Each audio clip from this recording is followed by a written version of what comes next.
2021년 3월 1일 날 이 융합인재학부가 신설됐습니다. 이거 진짜 따끈따끈한 정보입니다. 21세기에는요 전공이 하나인 사람은 아무도 없어요. 저희가 전공이나 학과라는 말을 저희 교수님들끼리 합의를 했습니다.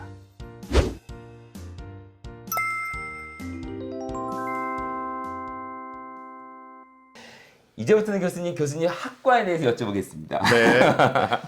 융합인재학부 이름이 사실 좀 멋져 보이긴 한데 솔직히 말씀드리면은 뭐 하는 학과인지 잘 뭘 하는지 모르겠어요. 잘 모르겠죠. 네. 소개 좀 네, 부탁드리겠습니다. 그래서 이게 이제 아직 처음 저희가 시작을 했어요. 처음 시작했던 게 무슨 말씀이죠? 2021년 3월 1일 날 이 융합인재학부가 신설됐습니다. 그러면 2일 학번이 네, 일기입니다. 일기예요? 일기로 지금 들어와서 저하고 같이 이제 수업 듣고 또 생활하고 있는데요. 교수님 잠시만요. 여러분들 이거 진짜 따끈따끈한 정보입니다. 왜냐면은 21년 학번이 일기였기 때문에 이 정보가 많지 않아요. 그러니까 이 교수님이 하시는 말씀 잘 듣기 바랍니다. 예. 저희는 모듈식 교육을 지향하자 이렇게 얘기를 하고 있어요. 모듈식 교육은 뭔가요? 모듈이라는 게요. 원래는 이제 그 산업 현장에서 주로 쓰던 말인데요. 예를 들어서 어떤 우리가 창틀을 만들고 싶어요. 그러면은 창틀에 관한 규격들을 다 맞춰 놓는 거예요. 그래서 어느 집에 가져가든지 A라는 창틀과 B라는 창틀을 합하면 딱 맞게 그쵸. 이렇게 되는 걸 이제 모듈이라고 산업 쪽에서는 처음에 썼는데요. 이걸 좀 더 간단하게 여러분한테 예를 들어 드리면 레고 아시죠? 레고를 보시면 수많은 블럭들이 있습니다. 근데 여러분들이 그 레고의 수많은 블럭들을 조합하셔가지고 때로는 자동차도 만들고 때로는 집도 만들고 때로는 나무를 만들기도 하고 이렇게 원하는 걸 다 만들 수 있지 않습니까? 이런 거를 이제 저희가 모듈식 교육이라고 얘기를 합니다. 잠깐만. 그렇게 되면은 이 학부에는 교수님과 같은 전공자만 있으면 안 될 것 같아요. 그렇죠. 그럼 배경이 어떤 교수님이 계세요? 그래서 일단 좀 조금 미리 말씀을 드리면 저희가 전공이나 학과라는 말을 이제 더 이상 쓰지 말자 이렇게 이제 저희 교수님들끼리 합의를 했습니다. 저는 앞으로 교육 방식이 그렇게 된다고 생각을 해요. 거기에서 융합이 나오고 거기에서 창의성이 나오는 거지 미디어 커뮤니케이션 학부라는 이름으로 닫아 놓으면은 결국은 그런 친구들밖에 나오지 않거든요. 네. 그래서 네. 전 전적으로 그런 철학에 대해서 동의합니다. 그 우리가 학과라고 할 때 과자를요 또 쓰는 데가 있어요. 병원에 가보시면 소아과, 내과, 내과. 소아과, 내과, 외과, 뭐 이비인후과, 그렇죠. 치과 이렇게 쓰잖아요. 근데 사람 몸은 다 연결돼 있어요. 그래서 요즘에도 병원에 가보시면 이비인후과에 갔는데 이거 코 문제가 아닌데요. 뭘 잘못 드셨기 때문에 내과로 가보세요. 이렇게 하거나 아니면 이비인후과 의사 선생님과 내과 의사 선생님이 협업을 해요. 맞습니다. 협진이라고 하는 걸 맞습니다. 해요. 예. 그래서 이제 사람의 몸을 이렇게 다 통합해서 이렇게 관찰하려고 하는 이런 노력들이 있잖아요. 사실은 원래 세상도 그렇게 사람의 몸처럼 그렇죠. 굉장히 유기적으로 연결되어 있는 건데 편의적으로 뭔가를 설명하려다 보니까 학과라는 개념을 만들어낸 거잖아요. 그렇죠. 사람들이 인위적인 개념이잖아요. 그래서 저희는 전공이나 학과라는 개념을 이제부터는 쓰지 말자. 특히 전공이라는 말은 전자는 한자로 얘기하면 오로지 전자입니다. 오로지 그것만 하는. 맞습니다. 오로지 그것만 한다는 뜻이거든요. 영어에서는 메이저라고 얘기해가지고 조금 주로 하는 것이라고 하는 약간 조금 너그러운 개념을 썼는데 우리는 그걸 한자로 가져오면서 오직 그것만 해라라고 하는 뜻으로 썼어요. 그래서 20세기에는 그 전공이라는 용어가 굉장히 위력을 발휘를 했습니다. 그런데 이제 우리 롯데말 친구들이 살아갈 21세기에는요. 전공이 하나인 사람은 아무도 없어요. 그렇지. 여러분 요즘에 그 방송 콘텐츠에도 보면 부캐라는 게 굉장히 유행을 많이 하잖아요. 사람은 누구나 다 2개, 3개, 4개의 정체성을 가지고 살아갑니다. 그리고 그런 욕구들을 또 가지고 살아갑니다. 그래서 오직 그것만 하는 시대는 지났다. 또 그리고 많은 분들이 말씀하시기를 21세기의 사회생활을 하실 분들은 평생 동안 최소한 4-5번 이상의 직업을 바꾸게 될 것이다. 이렇게 얘기들을 하시거든요.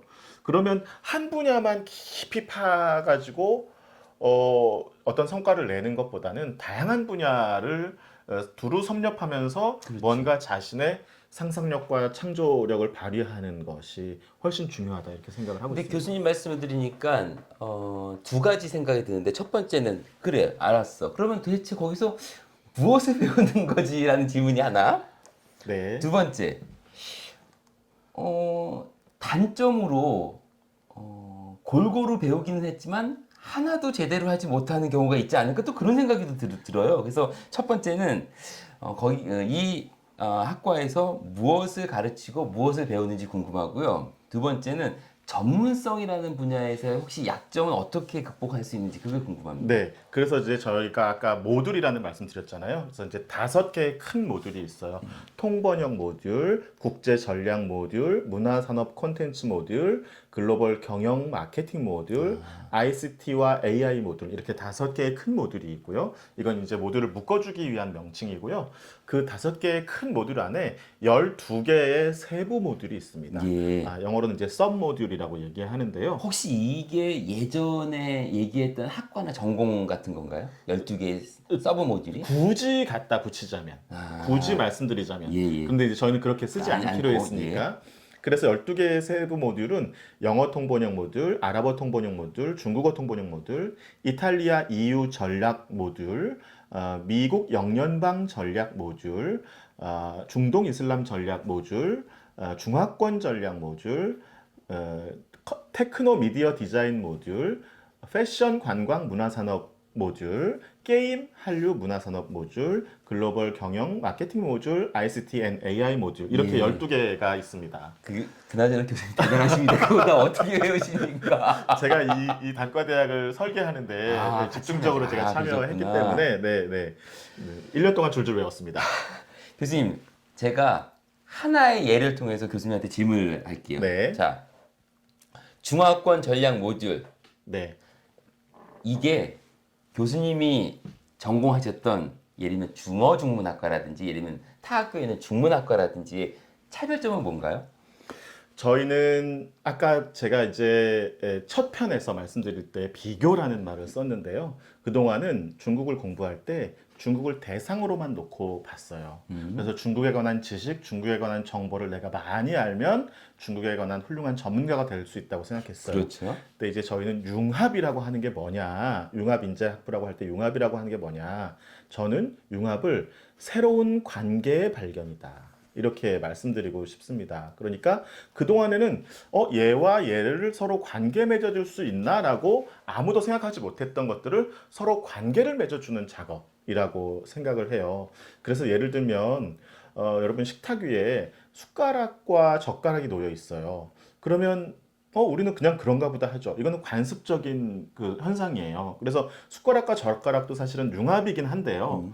조금 창의적인 융합은 아니에요. 그냥 전통적으로 그렇게 우리가 써왔던 융합이에요. 물론 어느 고대에 누군가가 그 두 개를 같이 처음 놨을 때는 굉장히 위대한 예. 융합이었겠죠. 예, 예. 네. 그런데 예를 들어서 숟가락 옆에 포크가 놓여 있다거나 숟가락 옆에 나이프가 놓여 있다거나 혹은 포크와 젓가락이 같이 놓여 있다거나 이건 조금 더 진전된 융합이에요. 네, 그래서 조금 더 창의적인 융합이에요.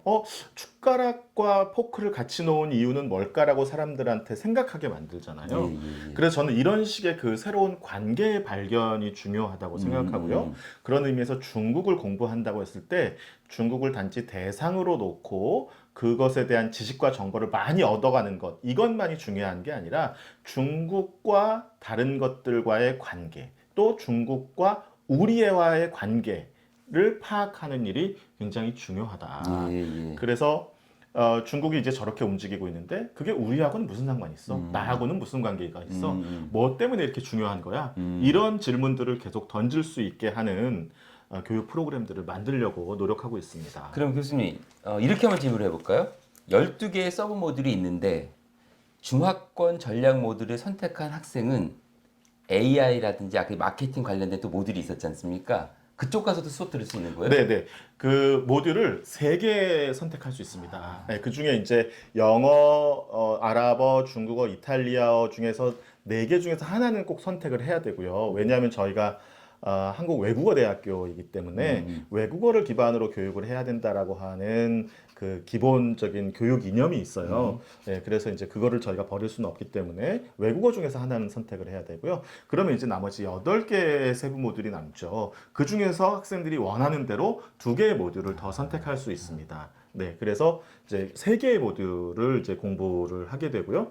그렇게 되면 이제 그냥 12개만 놓고 학생들이 조합을 한다고 하면은요. 모두 모듈의 조합 수가 3개를 선택한다고 하면 모듈의 조합 수가 112가지가 나와요. 아, 예, 네, 예. 그러니까 엄청나게 예. 많은 수가 나오죠. 근데 이제 필수 전공, 필수 모듈을 저희가 이제 말씀을 드렸기 때문에 저도 이제 이 전공이란 말이 그쵸. 이거 가지고 자꾸 나오는데 고치려고 노력하고 있습니다. 서브 모듈. 네네. 필수 모듈을 이제 저희가 설정을 했기 때문에 그걸 이제 감안하면 75개의 조합의 경우의 수가 나옵니다. 그래서 학생들이 자유롭게 그 안에서 선택을 할 수 있고요. 혹시 또 그것도 부족하다고 할까봐 학점 중에 일부 학점은 이거 말고도 너희들이 듣고 싶은 거 마음대로 이 안에서 들어라라고 조금 이렇게 배려를 해놨습니다. 네. 교수님, 그러면은 어쨌든 우리가 좀 이해를 하기 위해서 일반적인 좀 사례를 들어야 될 것 같아서요. 지금 큰 5개의 모듈 안에는 우리가 일반적으로 얘기하는 어문계열 학과도 들어가 있고 경영대학에서 하는 마케팅이라든지 이런 학과도 들어가 있고 소위 말하는 소프트웨어 융합과 관련된 학과도 들어있고 이렇게 다 들어가 있는 거거든요. 그럼 교수님들도 전공이 천차만별이겠네요, 여기 있는 건. 맞습니다. 네. 영어 통번역 전문가도 계시고요. 아랍어 통번역 전문가도 계시고요. 아랍 문화 전문가도 계시고요. 아랍 문화와 한류를 전공하시는 분도 계시고요. ICT, AI 분야, 공학 분야 교수님도 계시고요. 경영학 분야 교수님도 계시고 그렇습니다.